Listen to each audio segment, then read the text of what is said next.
Welcome back. This is part 3, and this is our value proposition. And in my opinion, the value proposition is the most important thing that you and your organization can write, because it clearly states who it is that you're targeting with your products or services, what those products and services bring to the beneficiary, and why it's different and better than the competition. So the goal of this one is to articulate your unique advantage over the competition and provide them with a compelling reason to buy. And some cases, in fact, this is great on me too much, is that people say, well, I don't have competition. And the fact is that you always have competition. In fact, the status quo, that is doing nothing, is probably your biggest competition.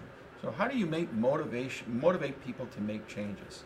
Now, there could be also social enterprises or governments or other corporations who are doing this, NGOs and so on. So being able to discern your competition in a way that be able to position yourself relative to them is important. So what do we mean by a competitive advantage, or sometimes it's referred to as an unfair advantage? And that's done for profits all the time. So what makes it to the point that people will want to adopt your product? And in a nonprofit, you need to understand why you're the best for what you do and why your customers will choose your solution.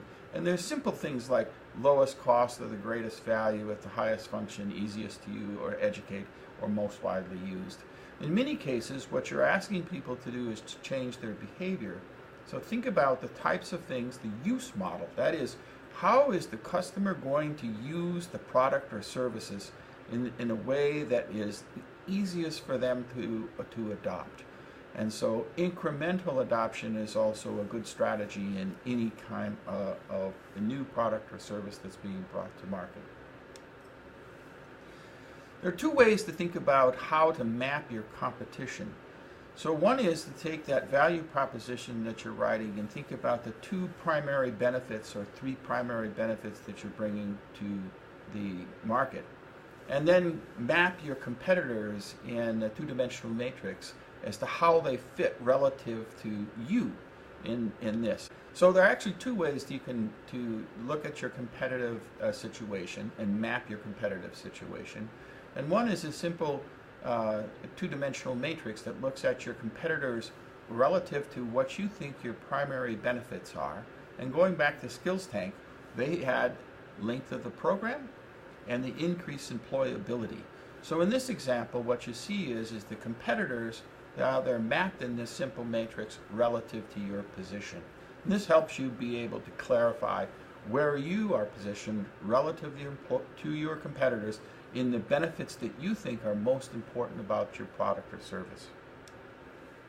Another common one is to do this sort of traffic light example.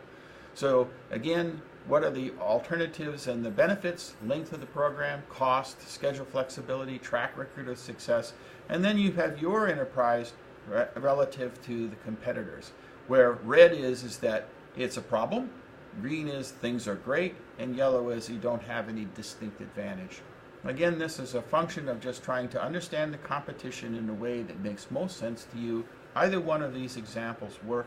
Pick the one that's most appropriate for your situation.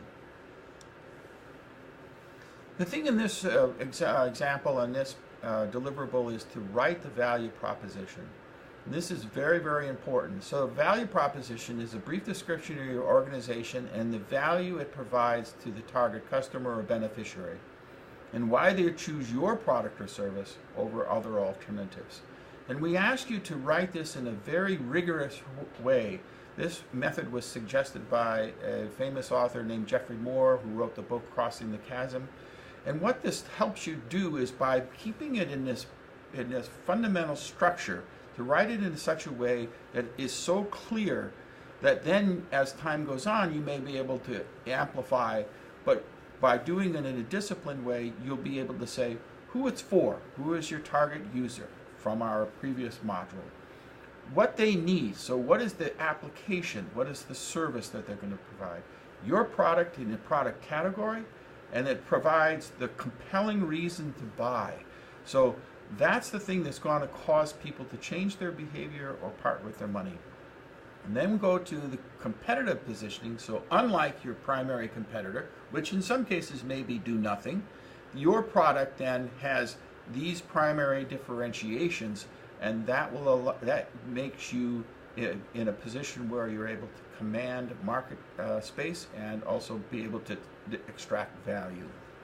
So again, please go use this format to start with. You may choose over a period of time to deviate from this format, but to get started with, the discipline of writing in just this way will help serve you greatly. So here's an example. Back to our friends at Skills Tank.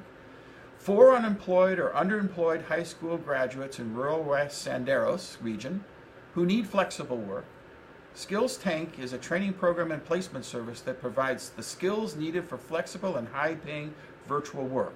Unlike expensive training programs that do not align with local placements, our service targets the skills you need to work from anywhere and make a good living doing it.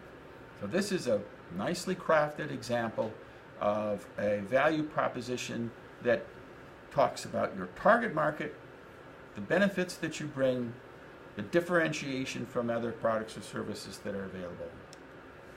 One more example, Kinopia development. Remember, this is our cook stove friends.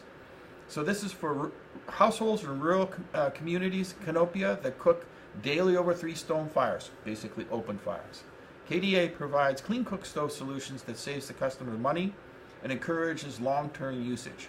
Unlike unsupported government giveaway stoves, freebies, KDA is building a network of micro-entrepreneurs that provide ongoing customer support through marketing, stove maintenance, and the sale of fuel pellets. Again, a very nice complete statement of target market benefits and differentiation. So I encourage you to use this format and to go forward. And this will help you as you think about the next module, which is coming, Module 4, and that one is focused on sales, marketing, and partnerships. So now, once you have your target market and your value proposition, you'll be able to think about your steps in marketing, being able to make people aware of the products that you have, the features and benefits of value, be able to create strategies for customer acquisition and retention, and develop distribution and other partnerships. And finally, because you're focused on value, how to establish the correct price for your product or services. Thanks very much. Talk to you again soon.